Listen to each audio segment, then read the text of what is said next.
Being a pre-PA is very difficult. When I was a pre-PA, I would always fantasize about if I should go to med school or to my pre-PA track. It wasn't until I talked to other pre-PAs, other PA students, and who graduated 5-year PA programs that I realized that I should have went to those 5-year schools straight out of high school. I would have saved so many years in my life that would have made me financially stable earlier and would have been much better for my clinical experience. It would have been much better for me to start as soon as possible after high school, because I honestly feel as a PA student, being a PA and being an aspiring PA is probably one of the best decisions I made for myself. So if you are someone who really wants to be a PA in high school, don't waste time and don't think about, oh, I would love to have a bachelor's degree. In fact,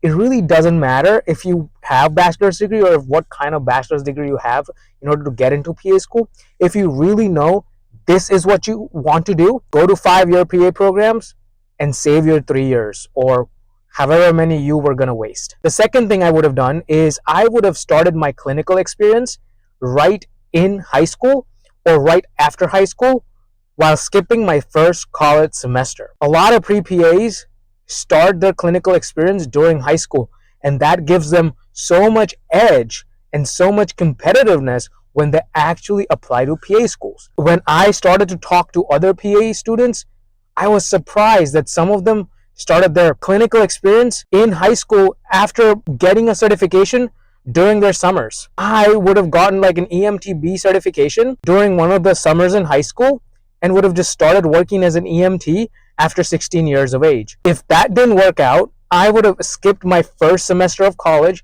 Instead, I would have started in my winter session, and that would have given me so many hours because I would have worked straight through college full-time while going to full-time classes. If PA schools really predict your ability of how successful you will be in PA school, then I would have definitely worked full-time as an EMT and full-time as a college student. This would just add to my personal story as a pre-PA when I was actually going to sit down for an interview for a school. The next thing I really should have done is I should have taken all my prerequisites during undergrad. I was such an overthinking person in my undergraduate years because, first of all, I always doubted my decision of being a pre-PA and always having that fantasy of either if I should go to med school or not. I missed important opportunities because of that. I had to take 3 prerequisite courses right after college. That was very expensive for me. I think I spent about $5,000 out of pocket to take those courses. Instead, I should have taken them all during my undergraduate years. Even so, that sometimes I regret doing a major in neuroscience that's so specialized. I should have done a major that is so close to medicine, like anatomy and physiology, or a physiology major, and not even a biology major, in fact. Like, I should have done something that really solidified my knowledge on pathophysiology, anatomy, and clinical terms and knowledge. Also should have taken the GRE my first cycle. Because I didn't take GRE my first cycle. I only applied to in-state schools in Pennsylvania. I didn't get into any schools. Taking the GRE for my second cycle allowed me to apply to so many different schools around the United States.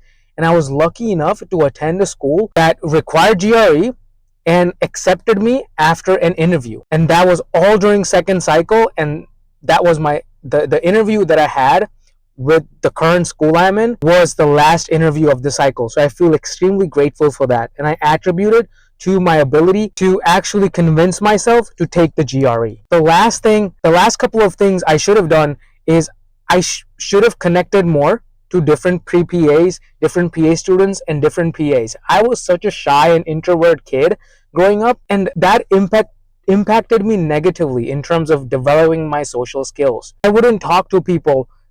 I would just be to myself all the time. And that really impaired my social life and ability to make social connections. Now, as a PA student, I have no issues with that. Now I can actually spark up a conversation with anyone and everyone. And so if you are a shy or introvert pre-PA, you really need to take the opportunity of talking to other people around you. talking to other pre-PAs, talking to other college students. You never know what you can learn from them, what you have to offer to them too as well. And speaking of making connections, I didn't have anyone to proofread my personal statement. If I had made enough connections, I would have at least asked people to proofread my personal statement. My personal statement was drastically better. For example, my first cycle versus my second cycle. I didn't have a lot of proofreads, but I feel like if I had a lot of proofreading, if a lot of people proofread my essay and gave me feedback my first cycle, maybe I would have gotten a lot of interviews. And so if you are someone who is struggling to show your personality in your personal statement, go to my website and shoot me a message there, and I will try to help you out, because I didn't have anyone to proofread my essay, and I don't want any of you all to have the same experience. I hope you liked this video. I hope you understood a lot of things that pre-PAs get wrong and how I made mistakes, and hopefully this video will allow you to not make mistakes and be smart about your decisions as a pre-PA. Thanks for watching, and I'll catch you in the next video.